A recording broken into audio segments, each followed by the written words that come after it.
Welcome to Feck Off Friday. We have our one of, if not my favorite people in the world, Jack Kungel here. Jack is the master of a lot of shit, and one of them's doing about 40 grams of cannabis a day. So, and like what we were just talking about was Jack wearing his shirt that says, if you think getting high, what does it say, Jack? It says, if you think cannabis is for getting high, you don't know. Perfect. And you know what? Right away, I said it. Perfect. JackKungel.com. That's Jack's site, man. And when I met Jack, my goal was to help Jack create a program, which was kind of my idea, but Jack's been doing it forever. So Jack helped us get Feckle Playbook going, which is now Cancer Playbook. And he basically was the story that we went with from the very beginning. He's got a great success story. Our podcast today is called Stage 4. I could not think of a better person to have on this than Jack, because he did get told that stage 4 is what he was dealing with. And I'm going to start this podcast out with saying, Jack, how did you feel after they told you that? Well, I was the deer caught in the headlights, the rabbit in the middle of the road when the car comes, and it's a pretty piece of information that is plopped now into your lap. And so they had told me, I had 3 months if I didn't do anything, and maybe a year if I let them start to remove body parts. So I took 30 days of the 90 and I started to read. And a friend of mine had sent me down the rabbit hole and had sent me the video. It's called Running from the Cure. So I watched this video, and then about halfway through, I realized that, oh my, that is hash oil. I've been smoking hash oil since I'm 12 years old and had absolutely no idea the medicinal benefits that this had, because we'd always, just like what I got on here, it steps it up a notch. But if we realized that little drop that we were putting on the paper, if you'd have put that on your tongue, you'd have never, ever smoked it again, because it would have been like giving you mushrooms and LSD, because that's the effect that it would have had, because everybody is so cannabinoid deficient. And when it muckles onto you, boy, it takes you for a ride. A lot of people think they're dying and all of the above, but it's as far as you can possibly be from the truth. Read. And then I ended up getting a chip in my shoulder when I started to discover certain things that the United States government holds patent number 6630507. They've held that for almost 30 years, that cannabis is a neuroprotectant. Then I discovered the government website that says cannabis causes the programmed apoptosis of the cancer cell, programmed cell death. Then I discovered the human body has an endocannabinoid system in it. It's strictly to process cannabis, nothing else. That's its second job. It comes from 2 places. Feck off. It comes from the cannabis plant. Yes, it comes from the cannabis plant and mother's milk. So, I could never understand. So we produce this naturally, but it's illegal.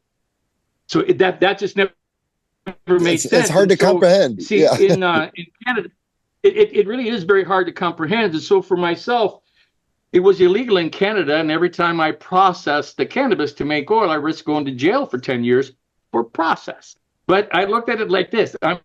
What the effect you going to do to me? I'm going to take the ball into my court and do what I need to do. And that's what I did. And then when I had success, boy, did you. That blew me away, man, because all I did is I just went home and I ate my fruits and veggies, and I shoved cannabis in every single hole that I had.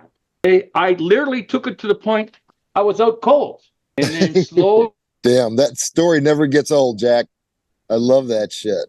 What you were able to do on just basic self-education, survival mode, just being open-minded, putting 2 and 2 together, you came up with a solution. That's what we talk about, is self-patient autonomy, because nobody else gives a shit. You're just a number, and they hope it's an insurance number, and if it's not, you're probably better off, because you probably get better treatment without insurance these days. But yeah, so Jack, tell us about, let's talk about your retirement party. Well, the party was awesome. Like I said, I thought I was the band that was being hired to play at a 420 event, and little did I know that it was actually going to be a surprise party for me. And I was just blown away because there was over almost 40 terminal survivors that had made it out to come and see me. And I was reached out from people from all around the world, Australia, South America, everybody, and it was a beautiful thing, So I look at it, I left a pretty good trail of breadcrumbs. Yeah. Right. And it really is information, in sharing information. I can't imagine what I had learned in not telling anybody. Jesus, Murphy, I couldn't picture that. Yeah. That would for the life of me. What would they call that? They wouldn't even, do they even have a name for that? Of hiding good shit like that, which is, call it like American government, maybe. They might have that because we know they have the cure for it. It's actually hidden in plain sight. That's the easiest way to explain it. It's hidden in plain sight. So everything, it gets demonized out, so nobody looks at it. So you're made to look this way, not over here. Because we've told you all this bad shit. And it's just like the essential oils and all this stuff for the animals and the fleas and shit like that. No, well, you need to tell you who's telling you that are the people that are trying to sell your product. It's so commercialized. I was that guy that went to the I was the guy that went to the grocery store and I had $1,800 worth of product to grow my cannabis. And then my friend Lumpy come along. He was one of the first 700 people in Canada that had a Section 56 35 years ago. So he was allowed to grow his own cannabis for the last 35 years. And he was paralyzed from the neck down with his MS and couldn't walk or feed himself. And he played in my band. So that's what cannabis did. And so the biggest thing here when it comes to, we're talking about this feck off thing is the bottom line. It's not that hard, but you got to go home and do it. That's it. You just have to go home and do it. Do you have any advice for people who are dealing with that psychoactivity be there to hold initially? your hand, but see, I've walked the walk and talked the talk. Yes, well, so with the psychoactivity initially, and so we use acetylcholine to help negate that. Mm-hmm. But this thing to also, so what a lot of people, you need to understand, okay, the high is the cure, and a lot of people don't like that feeling. Well, odds are then you might not have success, right? And that's what it is. And so you have to work through that. I did. Jack, that's so important, man, what you just said. I mean, I honestly think that's the most important thing you just said. It is one of the hardest things that you'll ever do, but it's easy. But you just got to do it, all right? But you got to do it. And the main thing, you'll be fine, and you'll be fine too, right? After you get through it, you're fine. Yes. Enjoy it because you'll never get that feeling back again. Yes, once it's gone, it's gone. All right, so I get that little lift when you see me smoking a joint. That's awesome. I need to keep it at a level so it doesn't hurt. And this is what a lot of people don't realize when they're dealing with the sickness and their pain and stuff like that. Well, don't wait until it hurts. It's hard to fix when it's hurting. So don't let it hurt. So I stay in that mode so I don't hurt. It's a very easy concept. Get ahead of That's a beautiful thing. You have to work. Yeah. You might have to get you go to the doctor and they give you oxy or fentanyl. They don't do it until you have to get accustomed to. They don't do it until you're hurt. You got to go in with some ailment, and then they'll give you something to try to fix the symptom. We all know that. And then, wait until it might go away. Yeah, and then they give you a pill, and they take it away as soon as it's gone because they blocked a neuroreceptor or something. And then guess what? It comes back. We're fucking feck off. Well. Like I can prove the fact that it'll come back. There aren't too many humans on the planet that can swallow 6 grams of cannabis oil. And I swallowed 6 grams every single day for a year, and my cancer came back. So cannabis isn't the magic. The way you have to be involved in the healing. You got to be in that part. So to make it a nice, short little story, my food was toxic. My marriage was toxic. My friends were toxic. My life was toxic. Everything I did was toxic. All I did was open up my yap to take the cannabis oil. Well, it did its part for as long as it could. I had to step up. And once I did, I like that motherfucker who's here now. Still here now. That's just, that's awesome. Absolutely. Absolutely. And that's a great place to be, Jack. Homeostasis. I look forward to waking up every day, every single day. I mean, so tomorrow, my band, we do what the blessing of the bikes. It's Hugs for Hospice. And so this is an outfit, this motorcycle club. They get together every single year, and in the course of a weekend, they raise a couple $1 million for Wow. cancer, for hospice. Man, that's all done in 2 days, and it goes right directly to hospice. It isn't handed out to anybody else. It goes right directly to the people that can use it. And this is what a lot of people don't realize, like even with the band that I have. And so that's what we did with the coin that we got paid in my band, is we took the money, we put it into a kitty, and we helped the sick people directly. It made it easy, bought you a tent, got you started. We would buy your first round, whatever it is that you needed, all of the above. It gives everybody purpose, just like right now we all have purpose. Cool. It really is. That's worth living for. Yeah. Other than that, it's kind of boring. Life worth living and getting up for every single day. Yeah, that's so stage 4. What's your honest opinion of a doctor being able to tell somebody that they're God, and they're telling somebody that they're going to basically die? What do you think about that? Well, they're the ones, they have all the training. I don't have any training, so I was told the same thing, and so there's a whole bunch of us that were told the exact same thing, and we went home and we put the protocol to work, and lo and behold, we're here. Okay? And so all I can figure what happens is when the doctor walks into the room and he says, okay, this is where we're at. You have lung cancer when you probably have maybe about 6 months. So we all go home, walk over to the punch clock, and we go click, and we start to count down. And we literally think ourselves dead. Instead of, well, there's the light at the end of the tunnel over there. That's where I'm headed. Everybody turns and goes that way because that's what they were told. They just took all the wind out of your motherfucking sails. You see, I always looked at it like this. When you came to see me, I provided you with hope. Yeah. You're the one who had to do the work. I provided you the tools. I gave you the information that is needed. Like I can't walk your journey. I can't do it. You can't do anybody's journey. They have to.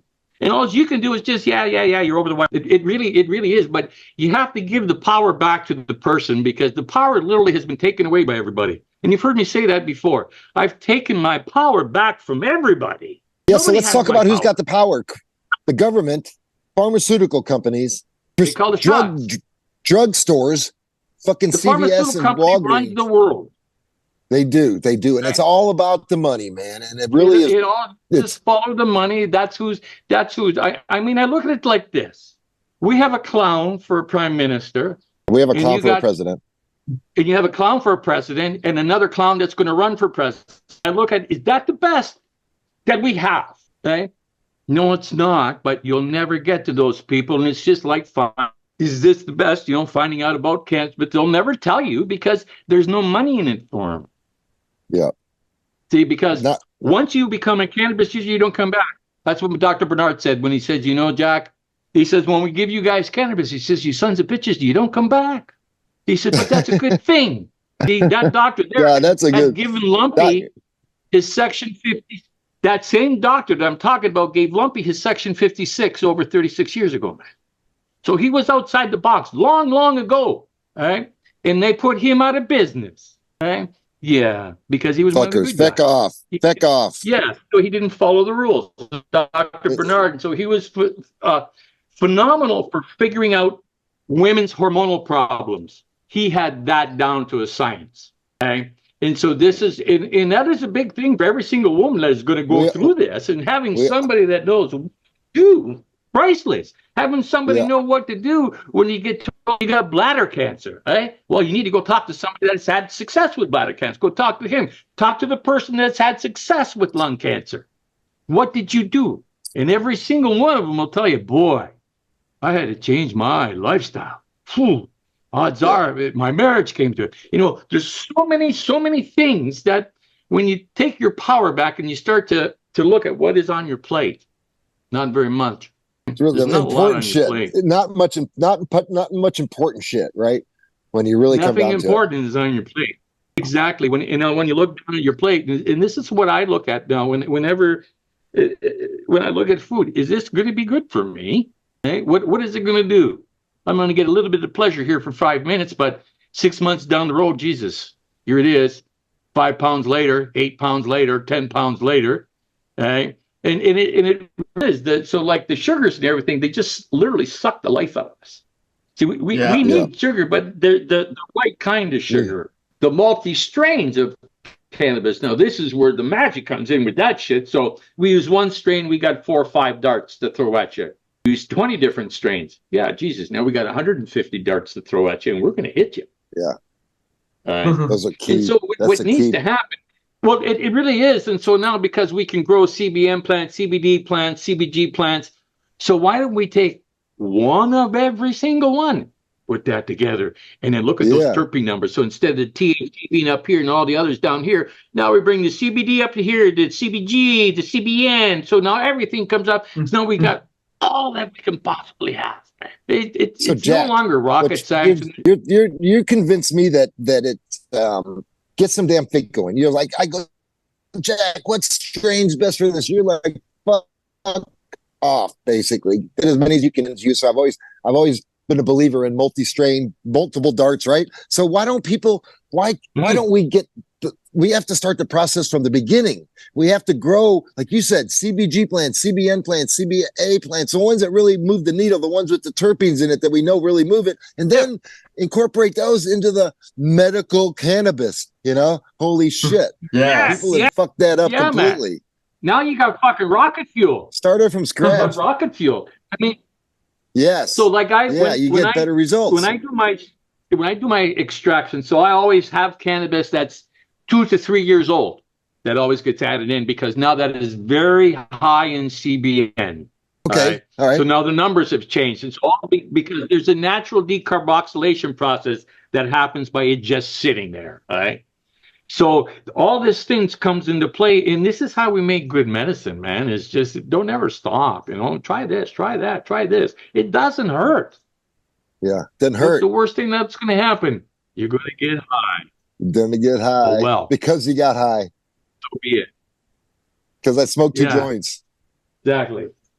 Man, Jack, that's so cool. I love what you brought up about started from scratch, the process, and we're going to create a program called the Cannabis Alliance, or the FECO Alliance, because FECO is such people don't even know what it is. They think it's RSO, and RSO is bullshit. It's like calling everything fucking Google. There's no such thing. FECO. Yeah. Let's call it what it actually is. It's hash oil. It's hash oil. It's hash oil. That's what's been here since the beginning of time. Yeah. Yeah. Right on. We can full extract cannabis, whatever you want to call it. It's all the same. Just a different pair of shoes. That's hash all. Oil. And the problem with people that have, that makes a ton of sense. And what a lot of people are doing because they go to the internet and they Google it, they get CBD. And then they're like expecting that to help with their cancer. Well, it doesn't, right? I mean, CBD has its place. It helps your endocannabinoid system a little bit. Because people use Google and won't use anything else. Everybody uses Google, and you're directed there. Use a different search engine. By money. Something like that. I was going to say DuckDuckGo. Yeah, everybody calls it Google. And so if you do that, well, now you're going to get the proper information. So you're not being led down to CBD. That's what it is.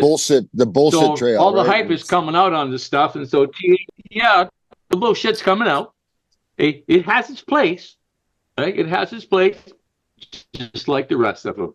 No more. Learn how to use it. And even pretty simple. Even as long as you've been doing this, and we had Corey Yellen on the other day. Man, that was awesome. Corey, thank you so much. That was a beautiful conversation. I haven't had the chance of being in front of her which I enjoyed that.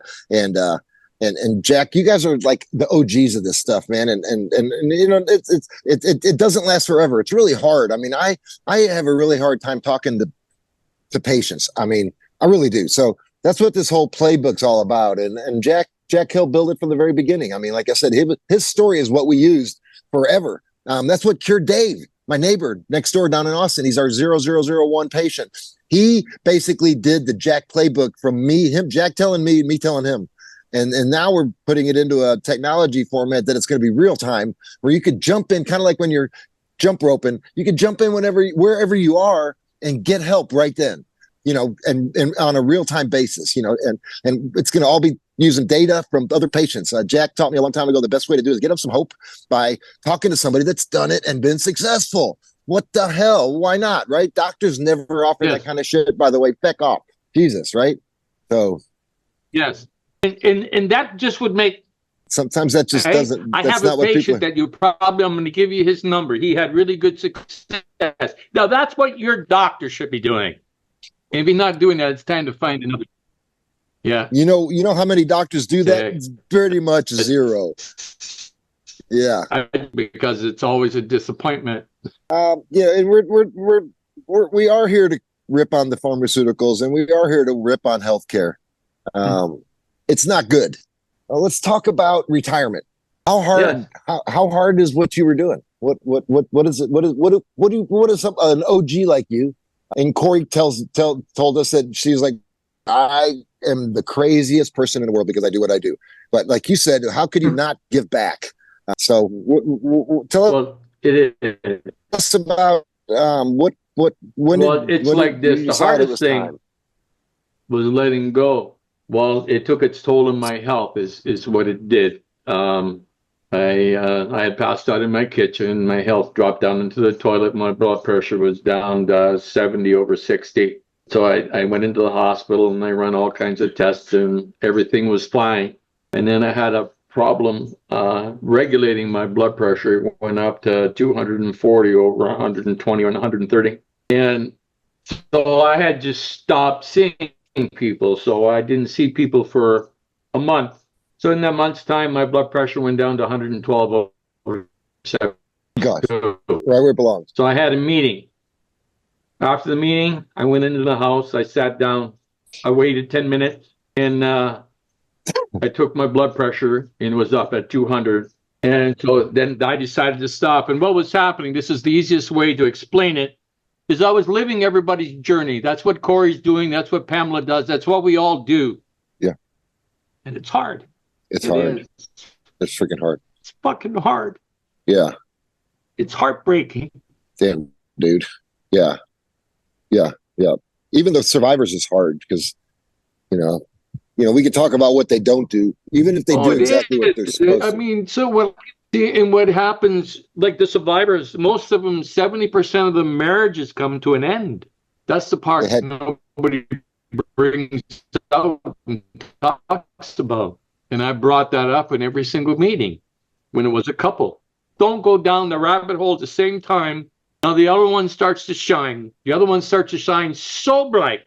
The other one can't stand to look at them anymore because that old lifestyle no longer functions. They're not the same human being.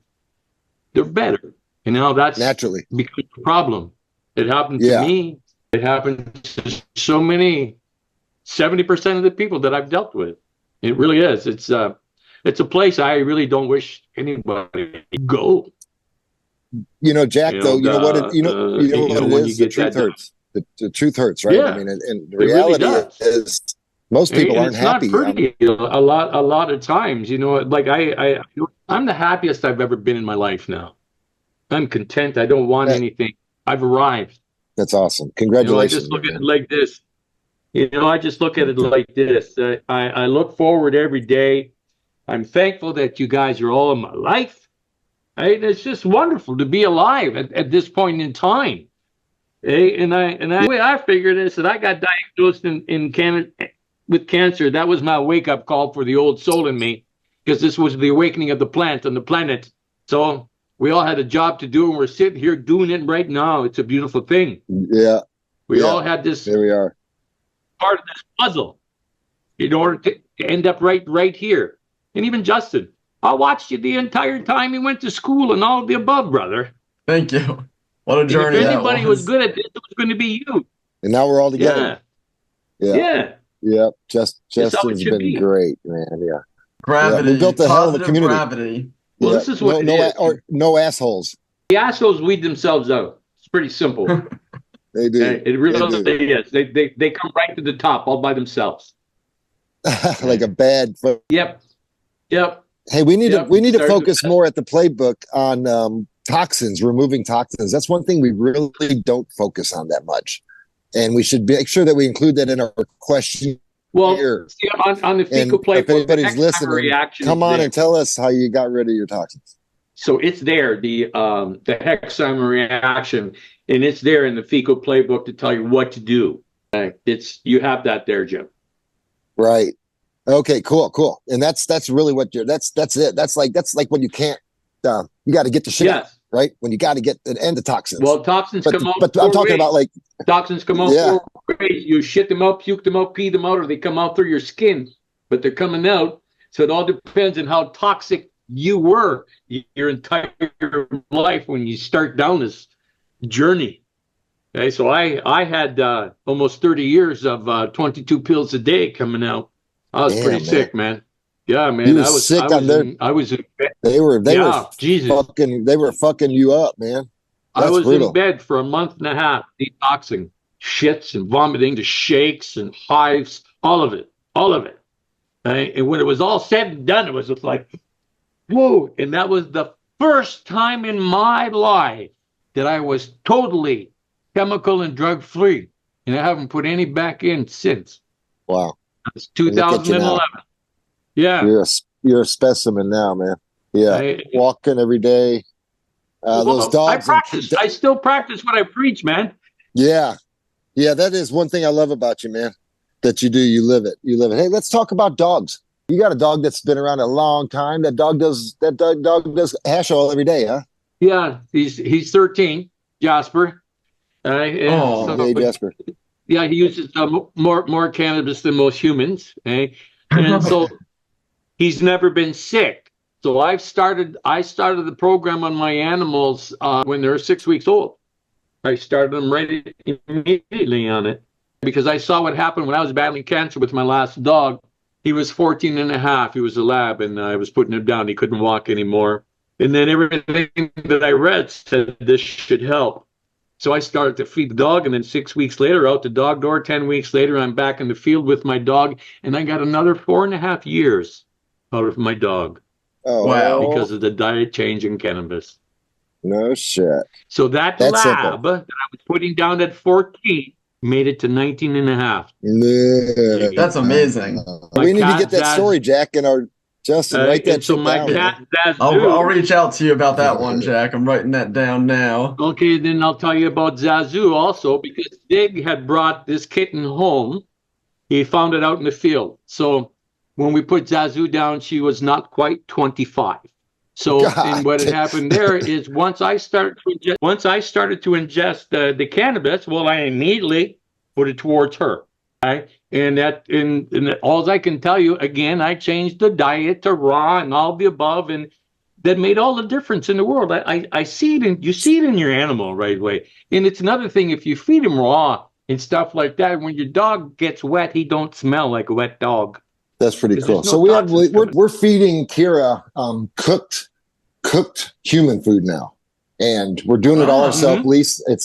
It's amazing, and we're transitioning into raw, and it's a lot of work. Lisa, God bless you. That's my mom's caregiver, and my assistant, and besides Jamie, thank you, Jamie, too, for all the shit you put up with.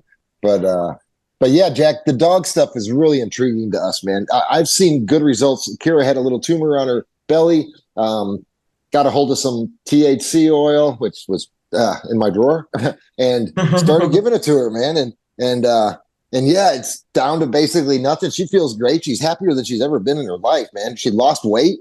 Yeah. Look at that. There she is. That's a specimen right there, man. Look at that sexy thing. Yeah.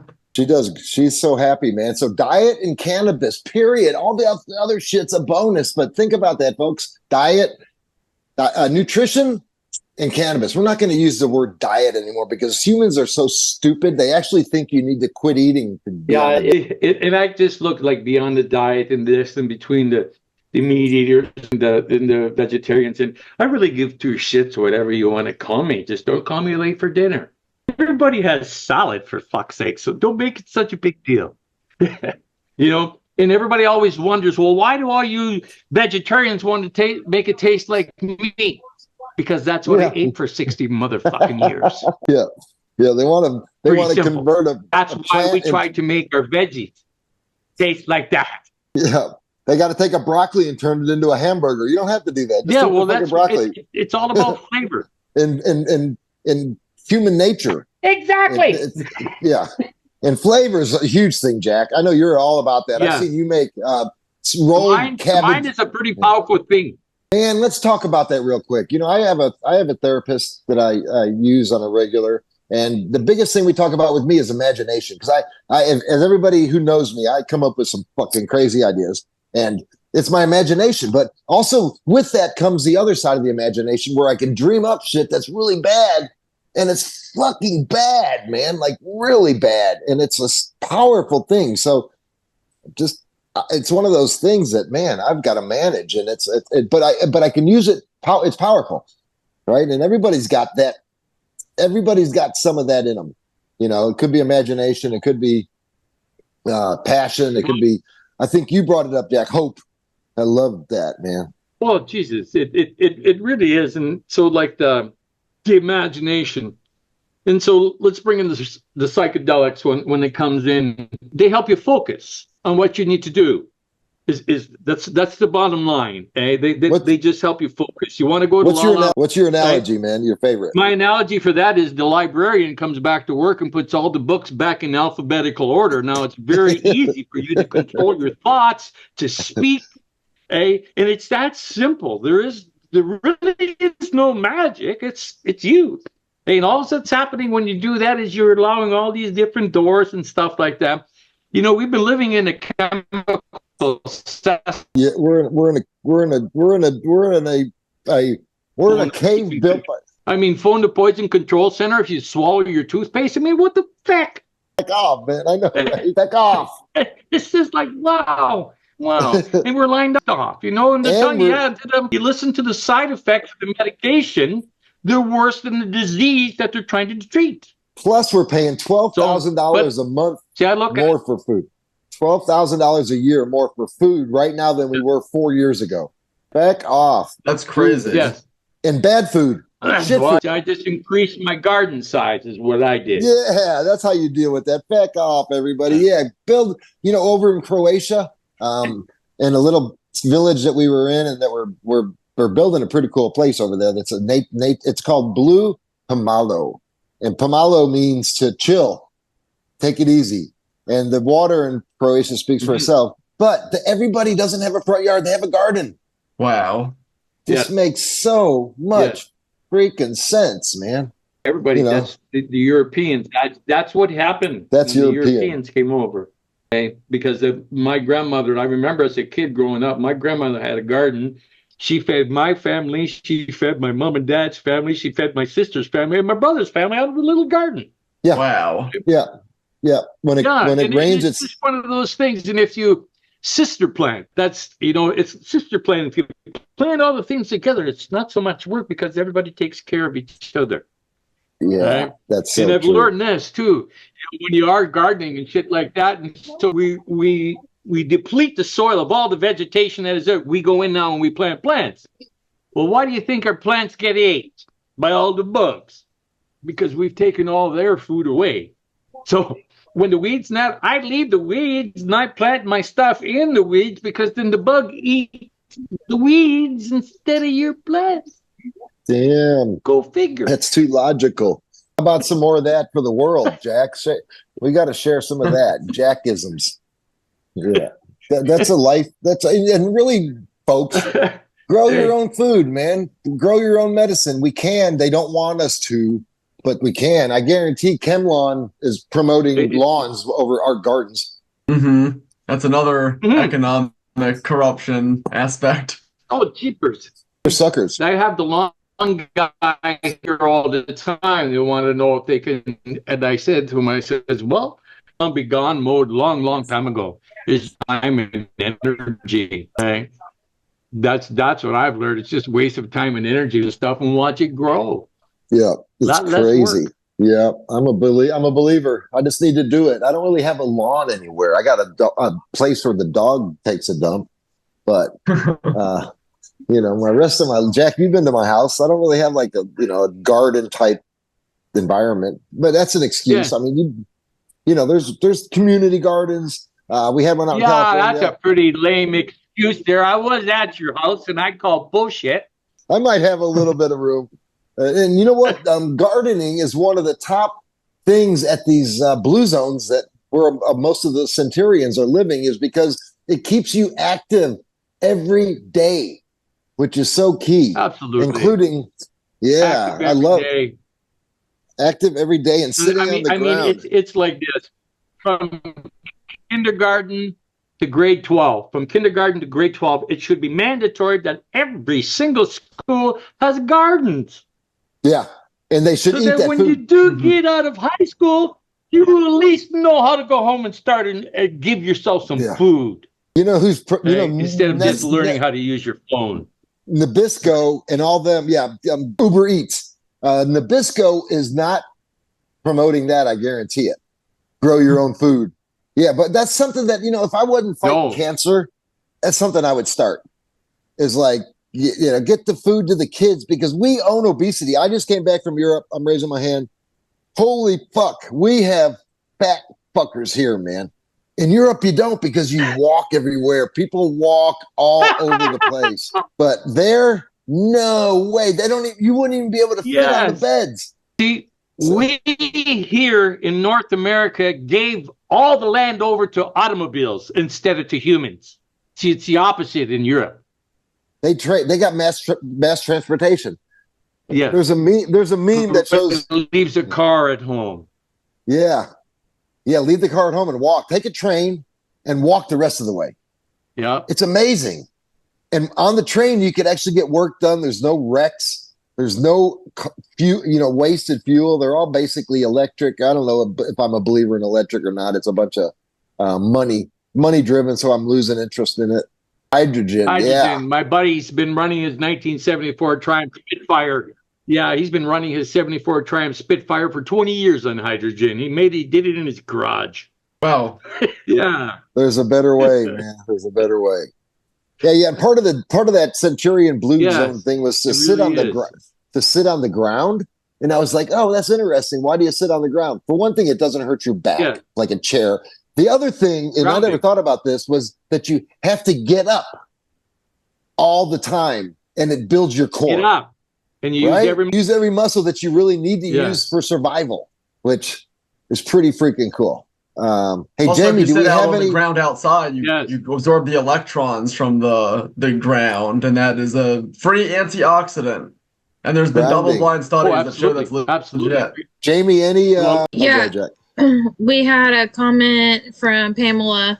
Pharmaceuticals run our food, the seeds we put it in, the ground, the fertilizer that we planted in, and it doesn't stop there.